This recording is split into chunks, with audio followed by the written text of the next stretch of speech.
Hi guys. Ayan. Sensya na nga ngayon tayo nakapag-video. Ayan. Ayan. Nandito tayo ngayon sa Marian Orchard sa may Balete, Batangas. Shoot tayo ng prenup. Doon sila guys sa taas. Ayan, syempre guys, bago tayo pumunta ng Marian Orchard, ayan, get ready muna tayo. Ayan, dito muna tayo sa bahay guys. Ayan guys, si Jowa, kasama ko pagpunta.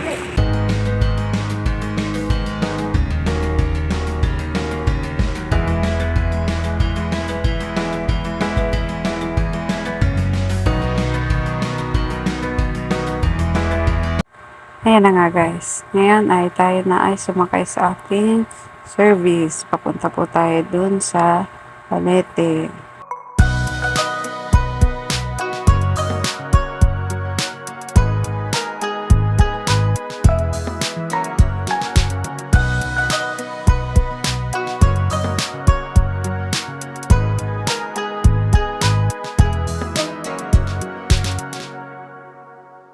Ayan na nga guys, ngayon nandito na tayo sa part ng LPU. Dito pa din po yan sa Batangas City guys. Medyo malayo-layo din ang ating biyahe. Kaya ikakat na natin lahat ng video hanggang sa tayo ay makarating po ng Marian Orchard sa may Balete, Batangas po. Ayan guys. Yan, sa may Marian Orchard, sa may part siya ng Balete, nakapunta na kami once doon, pero hindi kami nakapag-ikot sa loob. Bale, nadaanan lang namin siya nung sa Laguna pa kami. Pero kasi kami kaibigan dyan sa part ng Balete na aming pinasyalan nung Pasko, last 2 years ago. Ngayon naman, kami makakapasyal na rin sa loob ng Marian Orchard. Makikita natin doon kung ano nga ba ang nasa loob nito guys. Pero mukhang hindi din naman tayo makapag-shoot ng madami kasi nga tayo ay mag-assist ng prenup. Yung prenup natin, sila po yung ikakasal ng September 10. Hindi, antay-antay lang tayo sa next na video nila sa kanilang mismong wedding day. Ngayon, sasamahan muna natin sila guys para sa kanilang prenup shoot. Kasama po natin dyan si Sweet Memoirs. Sila ngayon kasama naming mga photographer. Tapos ito na, nandito na tayo sa malapit sa palabas na tayo ng Batangas City guys. Yung palatandaan nito yung may ginagawang skyway. Hindi ko sure kung skyway nga to guys or ano, daalan ng tren. Kaya bahala na kayo after ilang years bago pa siya matapos. Hindi muna natin masabi ngayon guys. Masaya nga ito. Pagka nadaanan mo na to dito sa Batangas City, yan po ang entrance na papasok po ng Batangas City. Ayan. Iliko tayo dito sa may kanan. Yan po ay way ng papuntang San Jose, Batangas. Dito po ang way natin. Papunta po ng Balete. Kasi pagdaan natin dyan sa San Jose, sunod natin dadaanin ang Lipa City, Batangas.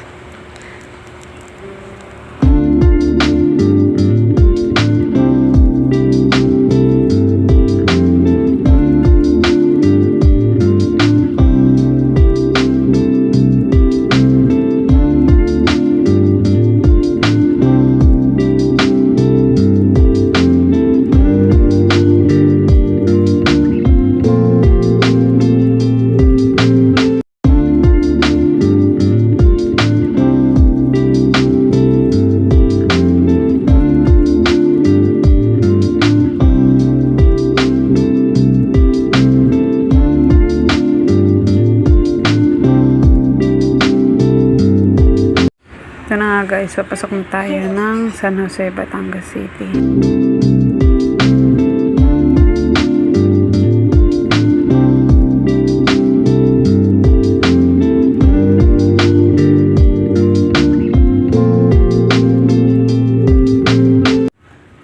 At dito naman guys, makikita nyo yung papunta sa bayan ng San Jose. Ito siya guys, yan sa may part sa kanan.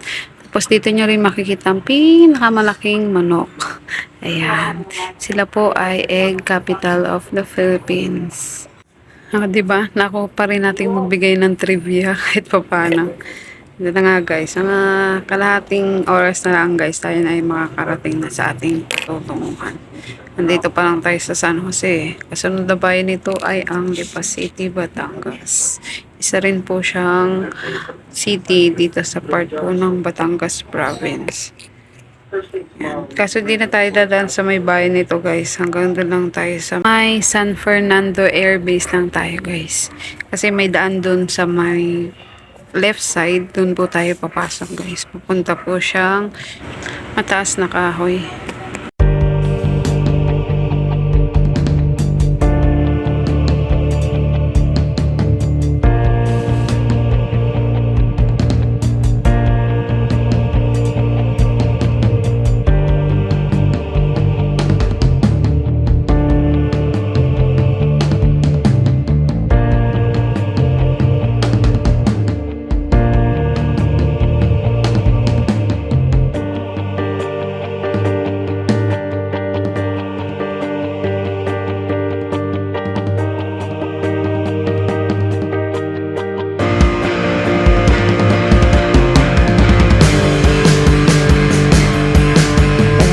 Bago tayo dumaretso, tayo muna ay magpagasolina. Kasi nakalimutan namin magpagas kanina.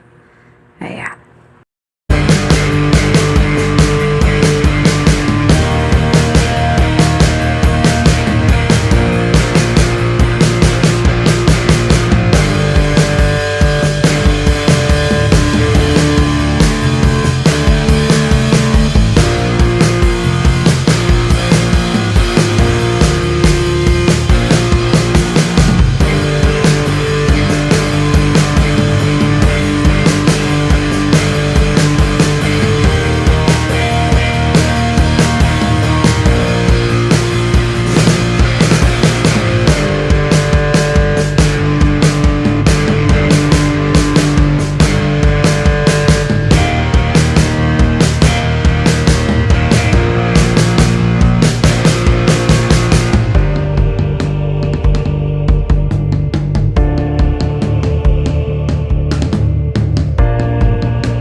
At ito na nga guys, ayan, malapit na po tayong lumiko. Dito na po tayo liliko sa may San Fernando Air Base. Ayan, dito po tayo sa may part sa kaliwa. Tayo lang natin at medyo traffic pa guys. Ayan.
Ito na nga guys, andito na tayo ngayon sa bayan ng Mataas na Kahoy. Pero tayo po dito ay liliko sa may left side.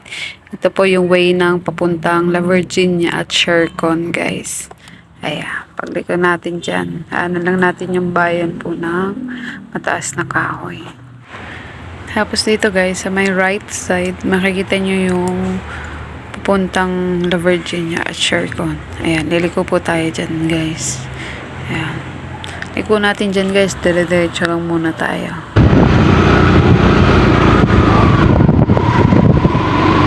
Pinag-aalangan tayo po one way.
Ayan guys, pag nakita na kayo ng men at work, yan, may mga nakalagay siyang, yun, caution, yung kulay dilaw.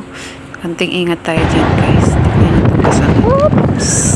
Ayan guys, hindi namin expect na pumulupot sa amin yung caution na nakalagay sa daan. Kaya medyo delikado to guys, buti na lang at mabagal kami.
At ito na nga guys, tatanaw na natin ang Marian Orchard. Ayan, ayan ang kanyang entrance guys. Ayan nga guys, pagdating natin guys, nakapag-makeup na si bride. Kapag grooming nga din si groom. Kaka-start pa lang naman din ng shoot guys. Kaya ito, i-video muna natin yung kanilang location.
Ayan guys, tapos na tayo sa first outfit. Katapos niya, nantayin natin matapos si bride. Selfie muna tayo guys. At ito na nga guys, ito po ang kanilang second outfit.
Ayan guys, ito, pangalawang outfit na po to. Ayan, nasa kalagitnaan naman na po tayo ng shoot. After po nyan, meron pa tayong last outfit, yung pangatlo. Bali, meron tayong formal, semi-formal, saka, ano ba ang tawag ng casual. Yan po ang ating mga ginagamit sa prenup guys. Ayan. Ayan, pero minsan depende rin yan sa couple guys kung anong gusto nilang tema. Tulad ngayon, yung tema kasi na gusto ni bride as requested, ang Korean. Kaya doon sa third outfit, makikita nyo kung ano pong suot nila.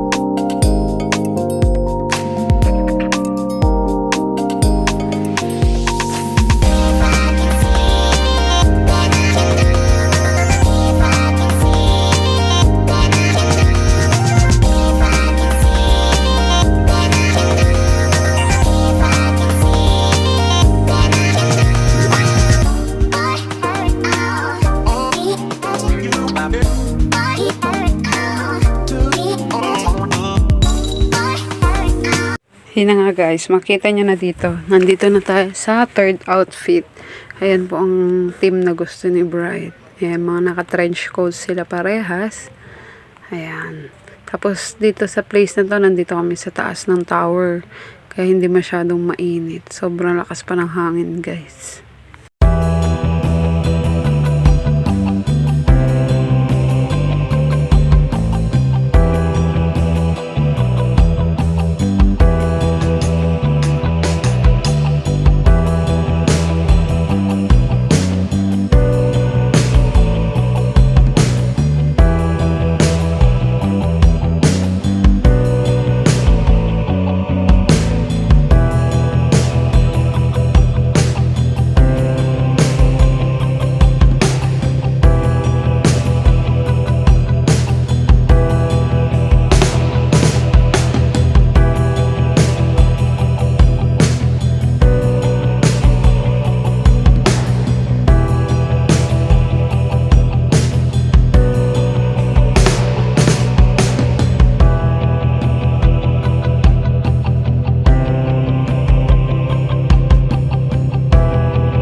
At dito na nga guys, nagtatapos ang ating prenup shoot. Ayan, kami ngayon ay pauwi na. Lalakad na kami papunta sa entrance guys. Yan yung tower kanina na pinag-shootan namin nung sa third outfit. So ayan, tingnan muna natin ang paligid ng Marian Orchard guys. Ayan, maraming salamat po sa lahat po na nanonood. Please follow, like, and subscribe sa ating channel, Ate Shawi TV. Ayan guys, sana po sa susunod, panoorin nyo po yung kanilang wedding event po. Ito ay prenup pa lang. Kaya abangan nyo, September 10 po ang kanilang wedding. So mga September 12 to 13 pa po ang post ng kanilang wedding event. Thank you. God bless.